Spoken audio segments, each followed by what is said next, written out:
দুঃখ, তাপ, জ্বালা, যন্ত্রণা, কষ্ট, ব্যথা, যন্ত্রণা, বেদনা, হতাশা প্রত্যেকের মনেই আছে। কিন্তু কেউ যদি একবার মন প্রাণ দিয়ে ওই চৈতন্য মহাপ্রভুর শিব বিগ্রহটাকে দর্শন করে, তার মনের যত মলিনতা দূরীভূত হয়ে গিয়ে সে কুশলে কৃষ্ণ প্রেম সরোবরে অবগাহন করত মহানন্দে জীবন যাপন করতে পারবে। তাই গৌর হরি বল। হেমাভো,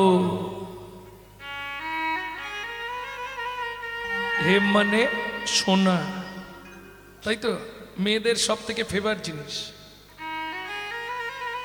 সোনা, ফেভার নয়? ভো বললেন কেন?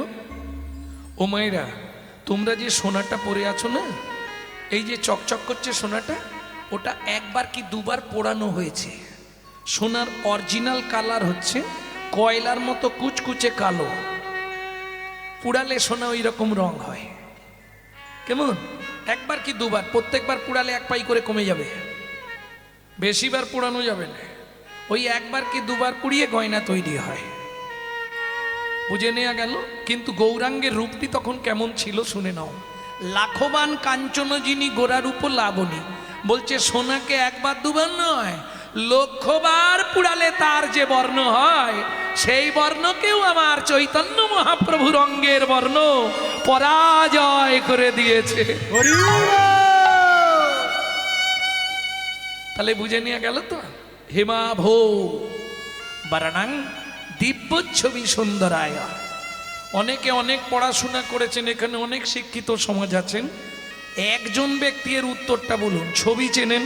চিনি। পিকচার চেনেন? চিনি। ফটো চেনেন? চিনি। ছবি, পিকচার, ফটো এগুলো আমরা সবাই চিনি, কিন্তু দিব্য ছবিটা কি? কে বলতে পারবে দেখি?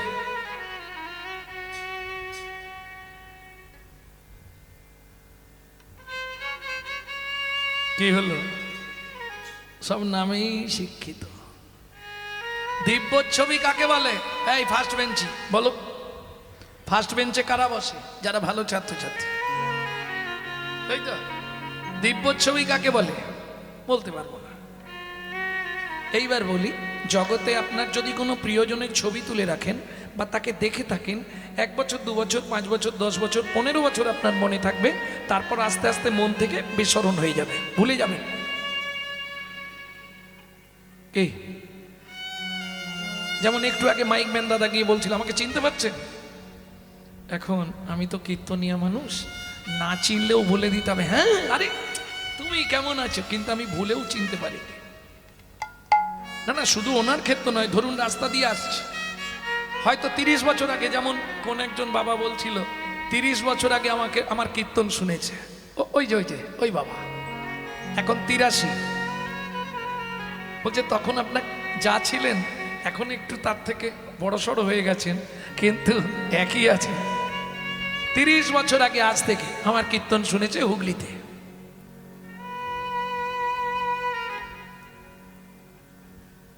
আমি কিন্তু ওনার কথা মনে নেই আমার। যদি বলে আমাকে চিনতে পারছেন, হ্যাঁ চিনতে পারবো নি, মানে ভালো আছেন তো? আবার একটু বেশি করে বললে বাড়ির সবাই ভালো আছে তো, এইটুকু বলবো, আমি আদৌ চিনতে পারি। সত্যিটা বলছি। কি? এটাই ধ্রুব সত্য কথা।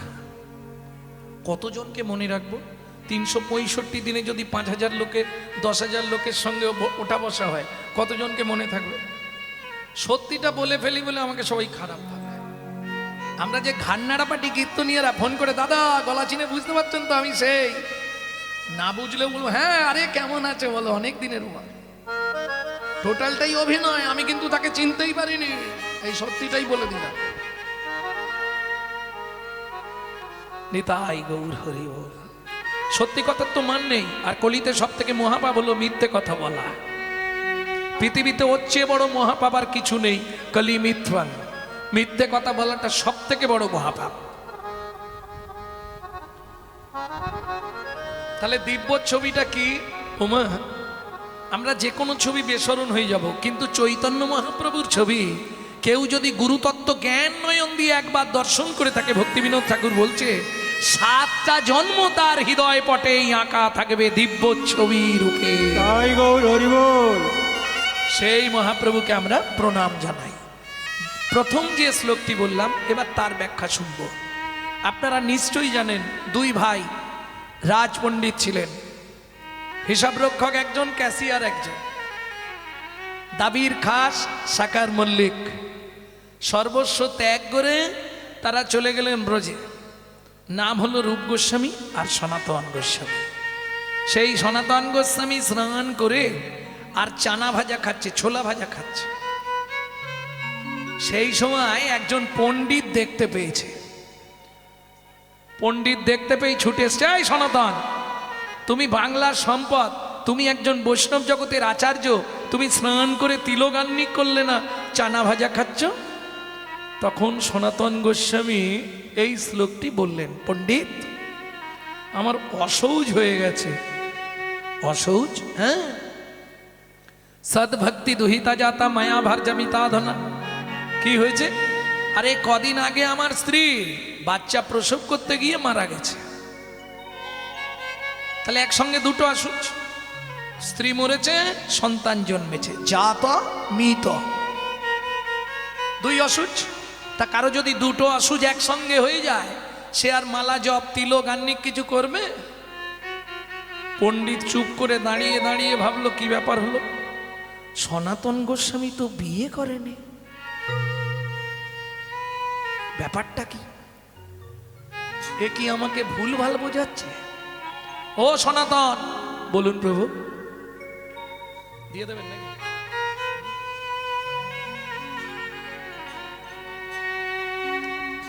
তুমি তো সংসার করনি, তোমার তো বিয়ে হয়নি, তাহলে তোমার মেয়ে বউ মরল কি করে আর মেয়ে জন্মালো কি করে?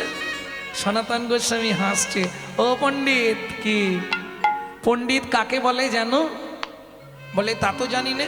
এই শুনে নাও ভালো করে, পণ্ডিত কাকে বলবো? মাতৃবৎ পরদারেষু পরদব্যেষু লষ্টবৎ আত্মবৎ সর্বভূতেষু যমন্নতে স পণ্ডিত। পণ্ডিত কাকে বলবো? মাতৃবৎ পরদারেষু, নারী মাত্রই তিনি মাতৃ জ্ঞান করবে। মাতৃবৎ পরদারেষু পরদব্যেষু লষ্টবৎ। রাস্তা দিয়ে হেঁটে যাচ্ছি, একটা নারকেল পড়ে গেছে, ওটা তোমাকে ভাবতে হবে মাটির ঢেলা। পরদব্যেষু লষ্টবৎ, লষ্ট মানে মাটি। আত্মবৎ সর্বভূতেষু, একটা কুকুরের মধ্যেও যে প্রাণ, তোমার মধ্যেও সেই প্রাণ। একটা পিঁমড়ের মধ্যে যে প্রাণ, একটা মশার মধ্যেও সেই প্রাণ, তোমার মধ্যেও সেই প্রাণ। আত্মবৎ সর্বভূতেষু, সর্বজীবে যিনি সমদয়া করতে পারবে, যমান্নাতে সপণ্ডিত। সেটা না হয় বুঝলাম, কিন্তু তুমি বললে তোমার বউ মরে গেছে মেয়ের জন্ম দিতে গিয়ে, তুমি তো বিয়েই করনি। বলে, পণ্ডিত তুমি আমার খবরই জানো না, আমার বিয়েও হয়েছে, মেয়েও হয়েছে। তো তুমি মিথ্যে কথা বলছো। আরে বলছি তো মিথ্যে নয়, সত্যি। কি করে সত্যি হলো? বলে, শোনো পণ্ডিত, পণ্ডিত যে জনা আজন্ম সে কানা, সারা জীবন স্বাস্থ্য ঘেটে মরে, স্বাস্থ্যের মর্ম কিচ্ছু বোঝে না।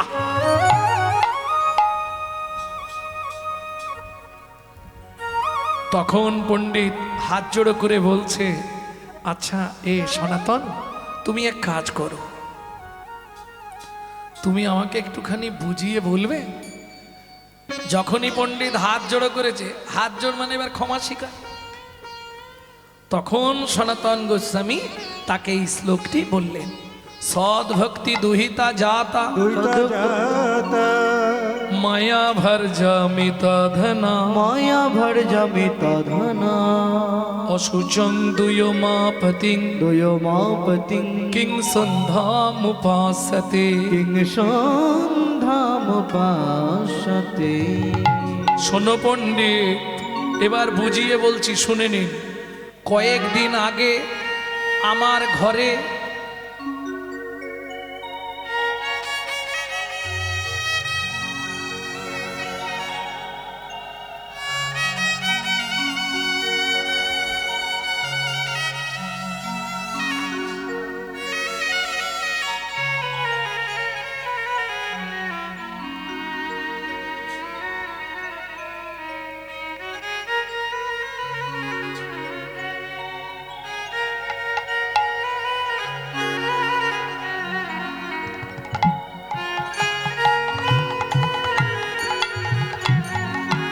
শ্রী রাধা রমণ রমণি মনোমোহন বৃন্দাবন বন দেবা श्री राधा रमण रमणि मन मोहन वृंदावन बन देवा অভিনব রাস রসিক মর নাগর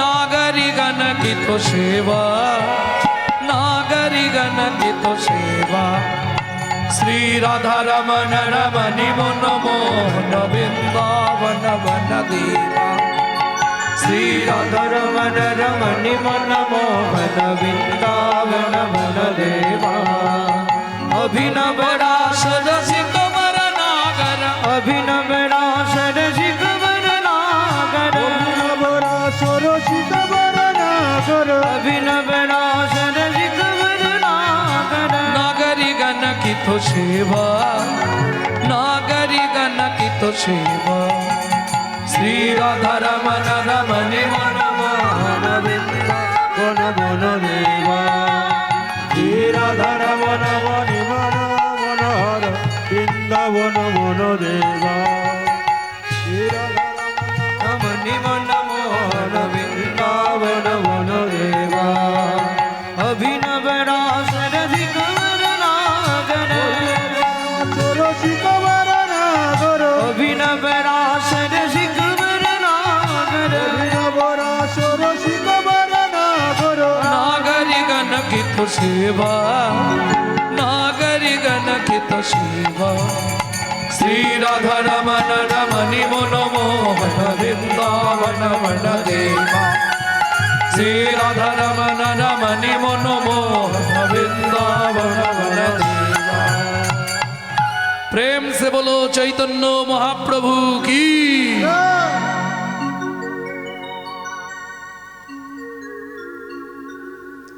ও পণ্ডিত এবার বলবো বলো সনাতন আমি বুঝতে পারছি না শুনুন পণ্ডিত কয়েকদিন আগে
সনাতন গোস্বামী তখন বললেন পণ্ডিত শোনো তাহলে এই শ্লোকের মর্মার্থ ভালো করে শুনে নিন সদ ভক্তি দুহিতা জাতা মায়া ভার্জামিতা ধনা কয়েকদিন আগে আমার ঘরে ভক্তি নামে এক কন্যা জন্মগ্রহণ করেছে আর ভক্তি নামে কন্যা জন্ম দিতে গিয়ে আমার যে মায়া নামে স্ত্রী ছিল বলি জন্মের মতো মারা গেছে জন্মের মতো মারা তাই গৌর হরিব মতো মারা গেছে জন্মের মতো মারা গেছে ভক্তি নামে জন্ম দিয়ে মায়া স্ত্রী মারা গেছে ভক্তি নামে কন্যা জন্ম দিতে গিয়ে মায়া স্ত্রী মারা গেছে জপ তপেরা কি প্রয়োজন আমার জপ তপেরার কি প্রয়োজন জপ তপেরা কি প্রয়োজন জপ তপেরার কি প্রয়োজন যার হৃদয়ে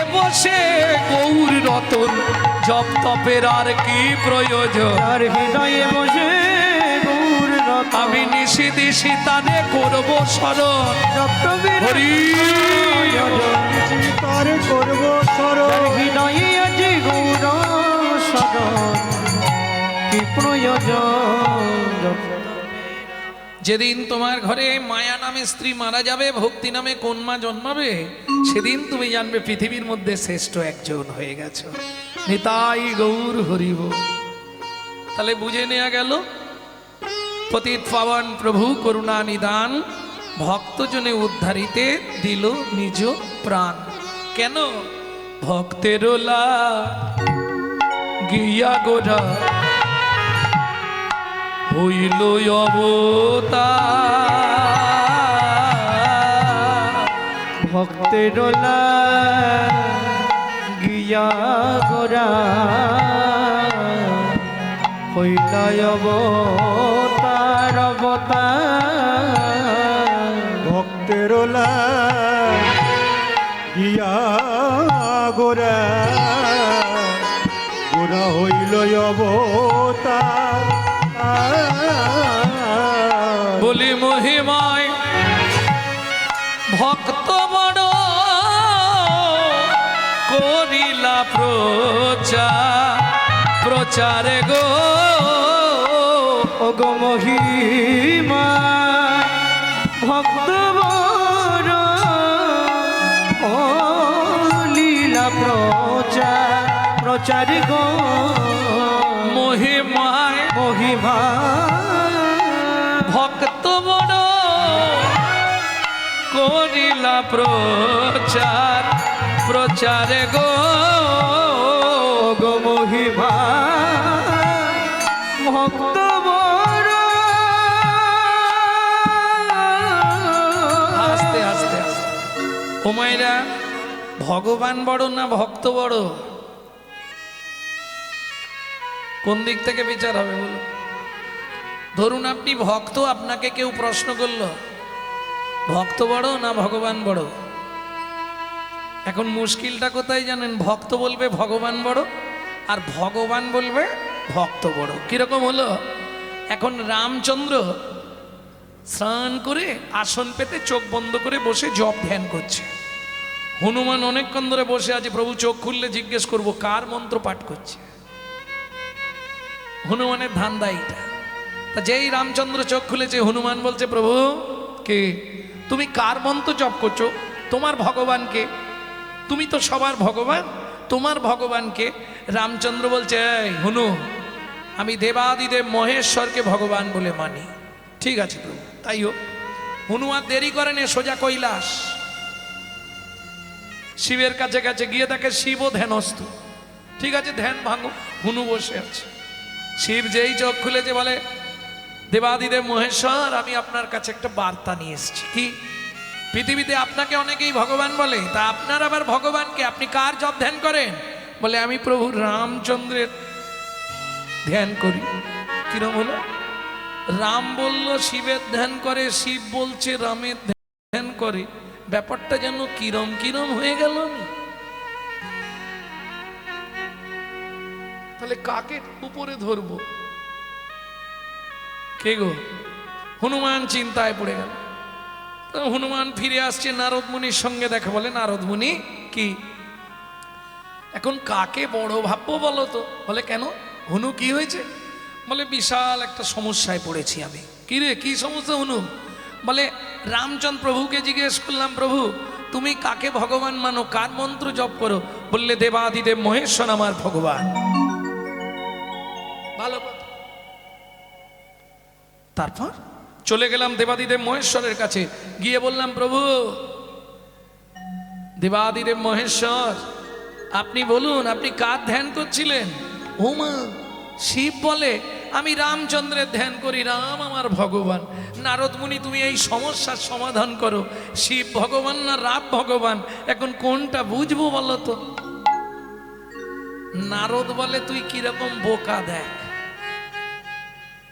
হনু কি তুই বড্ড বোকা বলে কেন আমি যদি জানতে পারতাম কোনটা বড় তাহলে আমি এই দিন রাত নাম করে বেড়াতাম, আজীবনকাল নাম করে বেড়াচ্ছি, এখনো নামের মহিমা বুঝতে পারলাম নি, আর তোকে ভগবানের মহিমা কি বলবো? হনু বলে তুমি তো আর এক সমস্যায় ফেলে দিলে, তুমি যে নাম করো নামের মহিমা জানো না? বলে না, যেদিন জেনে যাব সেদিন এক জায়গায় বসে পড়বো আর ঘুরবো না। মহা চিন্তায় বিপদে পড়ে গেল। আচ্ছা প্রভুকে গিয়ে জিজ্ঞেস করি, হনুর মনটা খারাপ, সীতামা ও সীতামা কি বলতে পারবে? প্রভু তো শিবের ধ্যান করে, শিব বলে আমি রামের ধ্যান করি, কে কে বড় কি করে বুঝবো বলো তো? সীতা বলছে হনু বোঝার দরকার নেই। কেন? হর হরি এক আত্মা দুইয়ের বিভেদ, দুয়ের নিভে হর আর হরি এ দুই এক আত্মা, শুধু পোস্টার দুটো। বুঝলেন না? রাধা কৃষ্ণ এক আত্মা দুই দেহ ধরি, দুই দেহ অনন্যে বিলাসের রস আস্বাদন করি, সেই দুই এক এবে চৈতন্য গোসাই, লীলা রস আস্বাদিতে হইলা এক ঠাঁই। হইলা এক ঠাঁই। একজন আর একজনের পরিপূরক। বুঝে নেওয়া গেল? এখন সবাই বলে কৃষ্ণ ছিল বলে পঞ্চপাণ্ডব জিতেছে, বলে না বাবা? প্রত্যেকে বলবে, যাকেই জিজ্ঞেস করবেন, যদি কৃষ্ণ না থাকতো তাহলে পঞ্চপাণ্ডব জীবনেও জিততে পারতো নি, তাই তো? কে? বুদ্ধি তো কৃষ্ণের, এরা শুধু লাঠি চালিয়েছে, বুদ্ধি দিয়েছে কে? কৃষ্ণ। যোদ্ধা তো কৃষ্ণ, এরা সব ভাড়া করা, করিছে ভগবান কৃষ্ণ। তাহলে কৃষ্ণ না থাকলে পঞ্চপাণ্ডব জিততো না? 100 মিথ্যে কথা। ভগবান যদি নাও থাকতো পঞ্চপাণ্ডব জিতে যেত। কেন? শুনে নিন এটা। কুমারী অবস্থা থেকে কুন্তিমা যজ্ঞেশ্বর ভোলানাথের পুজো করত। যজ্ঞেশ্বর ভোলানাথের পুজো করত কুমারী অবস্থায় কুন্তি দেবী। যখন বিয়ে হয়ে গেল, 5টা সন্তান, তখনও কিন্তু ওই ভোলানাথের পুজো সে ত্যাগ করে। গভীর জঙ্গলের মধ্যে যজ্ঞেশ্বর ভোলানাথ, প্রত্যেক দিন কুন্তি যেত তার পুজো করতে। একদিন সমস্যা বেঁধে গেল। কি? কুন্তি পুজো করে বেরোচ্ছে, সেই সময় শতপুত্রের জননী গান্ধারী যাচ্ছে শিবের পুজো করতে। কুন্তি বলো, তুই এই মন্দিরে জীবনে আসবি নি। কেন? এটা আমার এলাকা, তুই এখানে। বলে দেখো, শুধু শুধু ঝগড়া করো না, আমি ছোটবেলা থেকেই যজ্ঞেশ্বর ভোলানাথের সেবা করি, যা বলে দিলাম শুনবি। হ্যাঁ, তারপর দেখছি, যা বলে দিলাম শুনবি, নালে কপালে কষ্ট করে দেবো। হ্যাঁ, এটা মাথায় রাখিস। হ্যাঁ, হাসির কিছু নেই। মেয়েরা ঝগড়া করতে গেলে আগে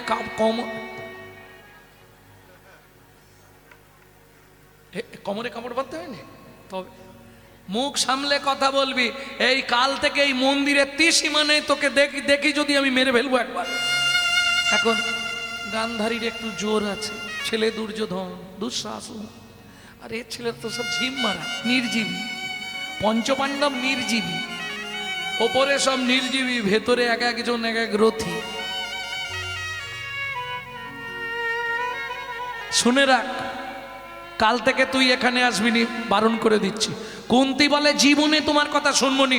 আমি প্রত্যেক দিন যজ্ঞেশ্বর ভোলানাথের মাথায় জল না দিয়ে কোনোদিন দাঁতে কিছু কাটিনি। তুমি বললে আমি বন্ধ করে দেবো? এটা হবে না। কি তুই আমার কথা শুনবি নি? দেখবি তাহলে মেয়ে ছেলে মারামারি বেঁধে যাবে এবার। হ্যাঁ, আর মেয়ে ছেলেটা যেন তো 3 পা যদি এগোয় 5 পা পিছিয়ে আসবে। কি বলতে চাই?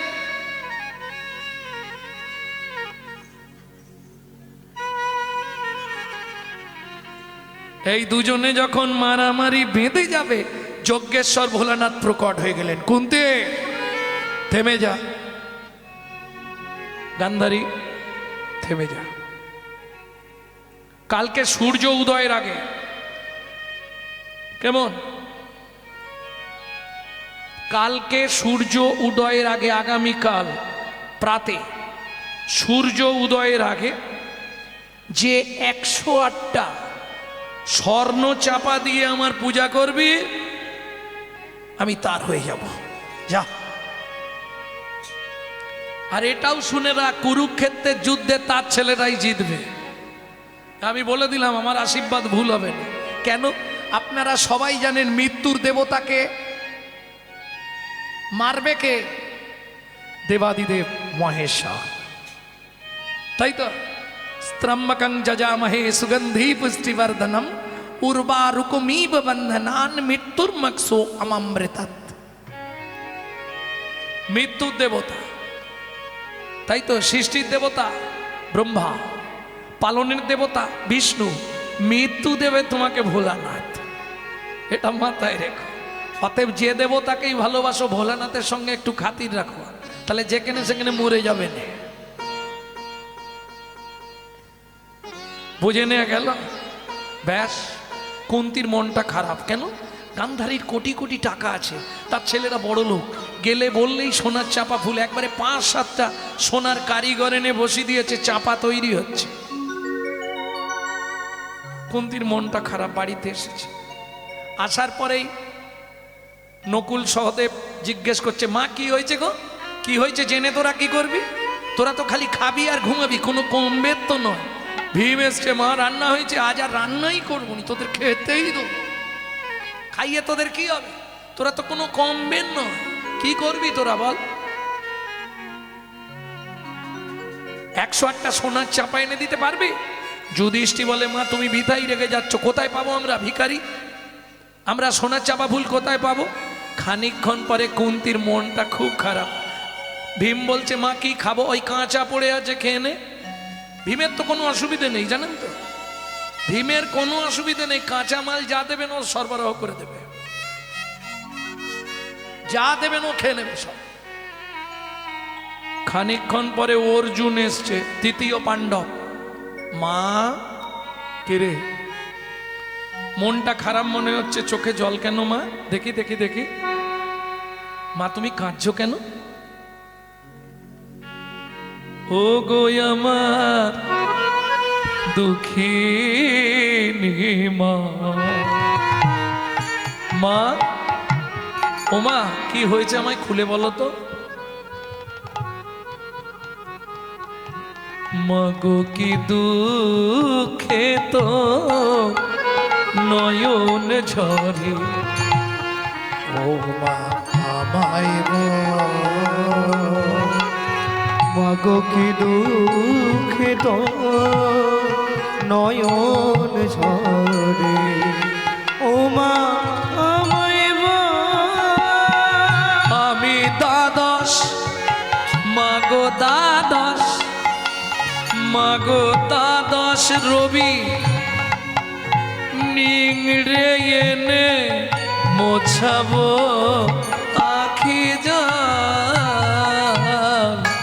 কি দুঃখে তো নয়ন ঝরে, ও মা আমায় মাগো কি দুঃখে তোর নয়ন ঝরে, ও মায়াময়। খুব ছোটবেলায় এই গানটি আমি আমার মায়ের কাছে শিখেছিলাম। গানটি আরো খানিকটা আছে কিন্তু গাইবো না। কেন গাইবো না? এটা গেয়ে দিলে ইউটিউব হয়ে যাবে কালকে, কাল সকালেই বেরিয়ে যাবে।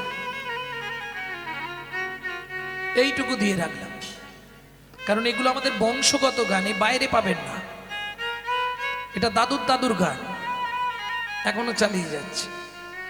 ভক্তমণ্ডলী, ভক্তিমতী মায়েরা, কুন্তি বললে, বাবা তোকে কি বলবো বলতো, কাল সূর্য উদয়ের আগে 108টা স্বর্ণচাপা যদি যজ্ঞেশ্বর ভোলানাথকে দেওয়া যায়, তাহলে তার ছেলেরাই জিতবে কুরুক্ষেত্রের যুদ্ধে, ভোলানাথ বলে দিয়েছে।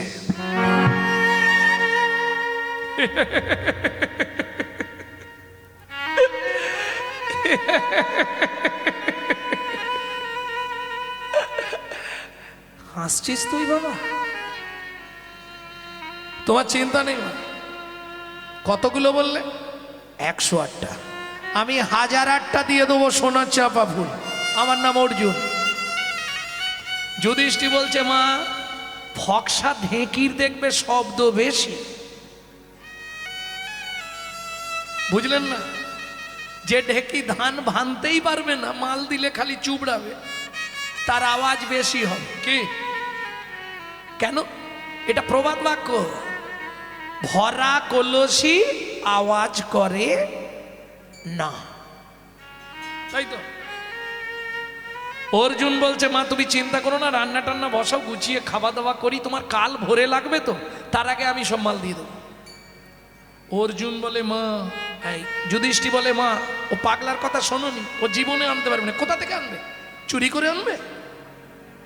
তবু কুন্তির একটা বিশ্বাস, অর্জুন তো সবসময় কৃষ্ণের সঙ্গে থাকে, যদি বলে করে লাইন করে কোথাও থেকে ম্যানেজ করতে পারে।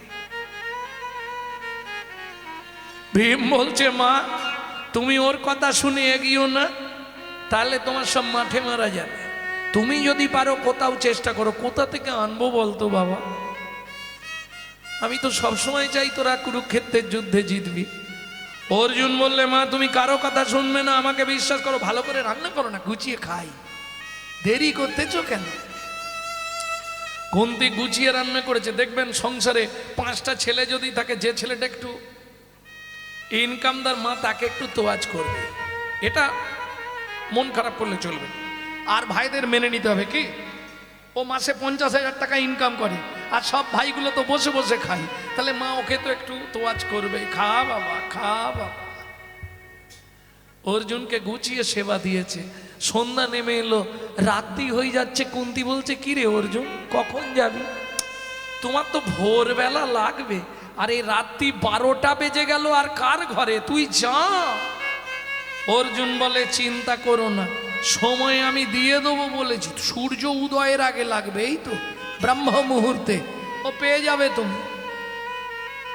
কুন্তির সারা রাত ঘুম নেই, একবার করে যাচ্ছে বিছানায়, দেখছে অর্জুন এখনো ঘুম। কিরে ঘুমাচ্ছিস?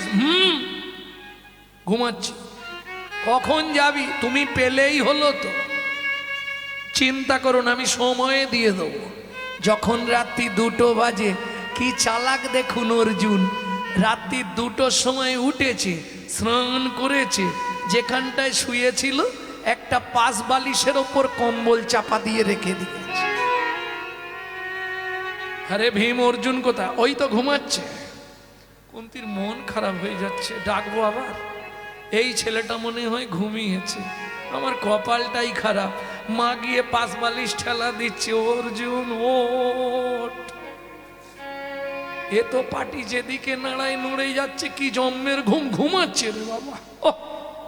আরে ওঠ না রে, 5 বালিশ তো, এ যত নাড়াচ্ছে সে তত কম্বল শুদ্ধ নড়ছে, যেই টেনে দিয়েছে তাকে 5 বালিশ। অর্জুন। নকুল বলে মা 1 ঘন্টা আগে অর্জুন আউট হয়ে গেছে, চলে গেছে। কুন্তি একটু এতক্ষণ পরে একটু স্বস্তি পেল, গেছে মানে কিছু না কিছু আনবে, তাহলে আমি আর দেরি করবো না, 3টে বাজে স্নানটা করে চলে যাই মন্দিরে। অর্জুন তো বলেছে মন্দিরে পৌঁছে দেবে, তাহলে মন্দিরে চলে যাই। স্নান করে তিলগান্নিক সেরে কুন্তি দেবী চললেন যজ্ঞেশ্বর ভোলানাথের মন্দিরে। ও সর্বনাশ হয়ে গেছে। তখন ভোর 4টে, চিৎকার শোনা যাচ্ছে, কুন্তি কুন্তি আমায় বাঁচা, কুন্তি আমায় বাঁচা। মন্দিরের দ্বার খুলেই কুন্তি দেখলো যজ্ঞেশ্বর ভোলানাথ সোনার চাপা ফুলে চাপা পড়ে গিয়ে শুধু হাত আঙুলগুলো নড়ছে।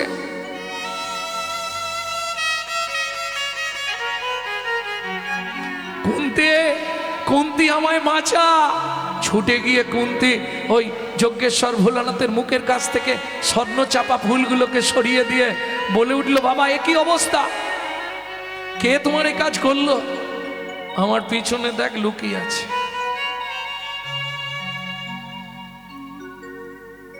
কুন্তিমা বুঝতেই পেরেছে, পিছন দিকে গিয়ে দেখে অর্জুন বসে বসে 2টো চোখ থেকে ছচ্ছর করে জল পড়ছে।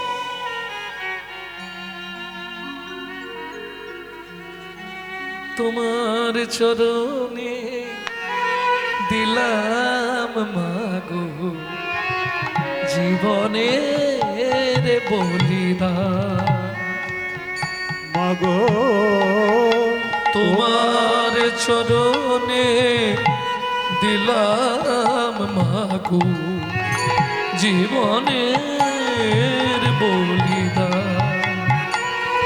মাগো কৃপা করো করুণা করো রেখেছি তোমার মা।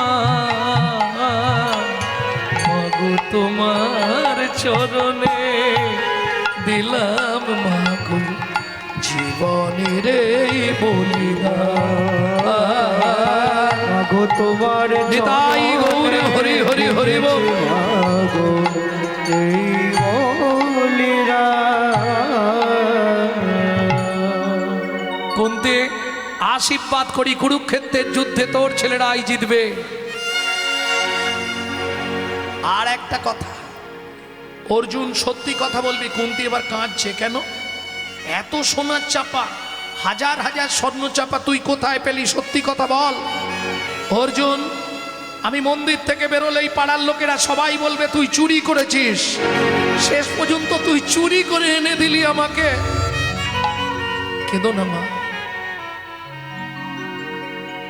কেঁদো না। আমার কাছে একটা বান ছিল, সেই বানটা মারলাম কুবেরের ভান্ডারে। কুবেরের ভান্ডারে যত সোনার চাপা ছিল এনে তোমার ভোলানাথের মন্দিরে ঠেলে দিয়েছি। কুন্তি বিশ্বাস করবে না, আমার মাথা ছুঁয়ে বল তুই মিথ্যা কথা বলছিস, তুই চোর, তুই চুরি করে এনেছিস। প্রকট হলেন যজ্ঞেশ্বর ভোলানাথ। কুন্তি শুনে রাখ, এ ছেলে যেমন তেমন ছেলে নয়, কুবেরের ভান্ডার থেকে ধন লুণ্ঠন করে এনেছে। আজ থেকে আমি যজ্ঞেশ্বর ভোলানাথ তোর পুত্র অর্জুনের নাম দিলাম ধনঞ্জয়। গীতায় দেখবেন ধনঞ্জয় নাম, এটা যজ্ঞেশ্বর ভোলানাথের দেওয়া নাম। ভক্তমণ্ডলী, ভক্তিমতী মায়েরা, তাহলে জেনে গেলেন কুরুক্ষেত্রের যুদ্ধে কৃষ্ণ যদি নাও থাকতো, পঞ্চপাণ্ডব জিতত, এটা যজ্ঞেশ্বর ভোলানাথের আশীর্বাদ ছিল। প্রেম সে বলল চৈতন্য মহাপ্রভু কি। জয়। তাহলে বুঝে নেওয়া গেল সবসময় ভগবান তার ভক্তকে বড় করে গেছে, সব সময়। কিন্তু আজ আমার গৌর সুন্দর কোন ভাবে ভাবিত? কে গো, কোন ভাবে ভাবিত? রাধা ভাবে বিভাবিত হয়ে হা কৃষ্ণ প্রাণ কৃষ্ণ বলে নয়ন জলে ভোগ ভেসে যায়। অরুণিত নয়নে ঘন বহে বাড়ি। অগয়রুণিত নয়নে রাধা ভাবে বিভাবিত হয়ে গেলে অনুভবে বাড়ি বাড়ি গো। বলে কৃপা করে একবার দেখা দাও হে, ও হে মুকুন্দ মুরারি মুরারি হে। ওগো কৃপা করে দেখা দাও হে, ওকে মুকুন্দ মুরারি মুরারি গো। মনেতে পড়েছে, মনে রে পড়েছে আজ তেতা যুগের পুরব লীলা মনেতে পড়েছে। তা যুগে পুরব লীলা মনেতে পড়েছে। কে লিখছে এই পদাবলী? বাসুদেব ঘোষ মহাশয়। কে লিখছে শেষ কলমে? তেতা যুগে পুরব লীলা হইল স্মরণ। তা যুগে পুরব লীলা হইল স্মরণ। তেতা যুগের পুরব লীলা হইল স্মরণ। তা যুগে পুরব লীলা হইল স্মরণ। বাসুদেব ঘোষ করে চরণ বন্দন। বাসুদেব ঘোষ চরণ বন্দন এইবার লীলা প্রকাশ হলো, এইবার লীলা প্রকাশ হলো এইবার লীলা প্রকাশ হলো। এইবার লীলা প্রকাশ হলো। একবার বদন ভরে হরি বলো, এইবার লীলা প্রকাশ হলো বদন ভরে হরি ভাই বলো রে হে মে দণ্ড বাহু তুলে বদন ভরে তাই গৌর হরি হরি হরি বল। বাহু তুলে বদন ভরে হরি বলো লীলা প্রকাশ হলো। এইবার লীলা প্রকাশ হলো